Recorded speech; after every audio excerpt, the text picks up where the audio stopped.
Tiny Habits is built on a simple but radical idea: lasting change does not come from motivation or willpower, but from designing behaviors so small they succeed even on your worst days.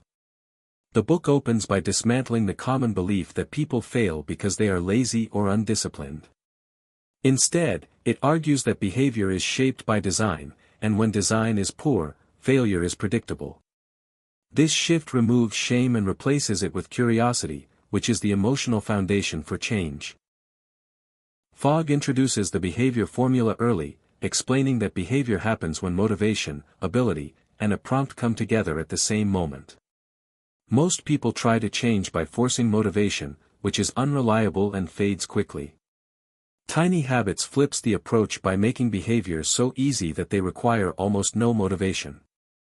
When ability is high because the action is small, the behavior happens consistently, even when energy is low. The heart of the method is choosing behaviors that are truly tiny. A tiny habit is not a watered-down version of a big goal, but the smallest possible action that still moves in the right direction.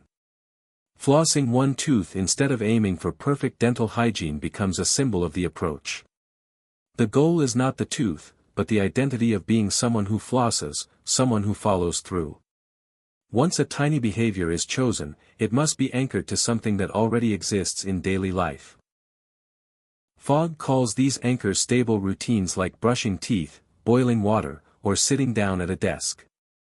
By attaching the new habit immediately after an anchor, the brain begins to associate the two automatically. This removes the need to remember or decide, which are hidden sources of friction.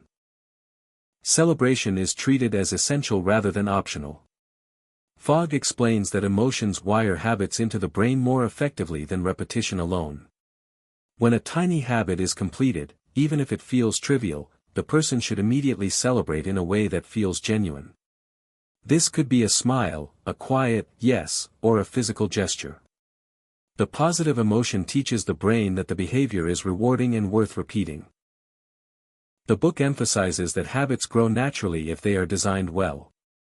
There is no need to force growth or set aggressive targets. When a tiny habit feels easy and satisfying, people often expand it on their own without pressure. One push-up turns into several, one sentence becomes a paragraph, and 1 minute of breathing becomes a longer practice. Growth is treated as a bonus, not a requirement. Fogg also addresses the problem of false goals. Many people set habits based on what they think they should want, rather than what actually fits their life and values. Tiny Habits encourages matching behaviors to aspirations carefully, ensuring that each habit serves a deeper identity or emotional need. When habits align with who someone wants to become, consistency feels natural instead of forced.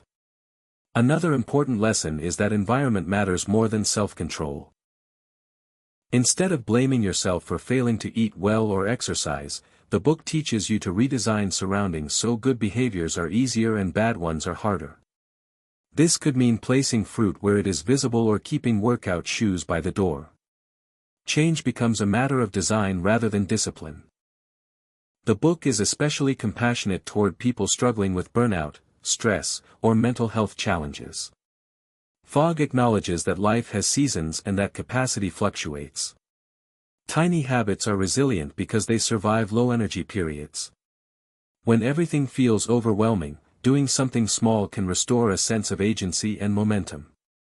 Failure is reframed as feedback rather than proof of weakness. If a habit does not stick, the solution is not to try harder but to redesign. The behavior might be too big, the anchor might be unstable, or the prompt might be poorly timed. This mindset encourages experimentation instead of self-criticism. Fogg also explores how habits shape identity. Every tiny action is a vote for the kind of person you are becoming. When someone repeatedly completes a tiny habit, even one that takes seconds, the brain begins to accept a new self-image. This identity shift is what makes change durable over time.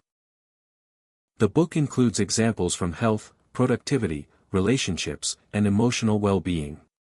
Tiny habits are shown to improve sleep, reduce stress, strengthen confidence, and repair relationships.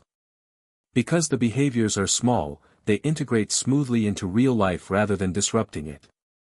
A key insight is that motivation should be used strategically, not relied upon. When motivation is high, it is best spent on redesigning systems and environments rather than pushing through hard tasks. This prepares you for future low motivation days, which are inevitable. Toward the end, the book highlights how tiny habits can create cascading change. One small success increases confidence, which encourages another small success. Over time, this creates a positive spiral that feels effortless compared to traditional self-improvement methods.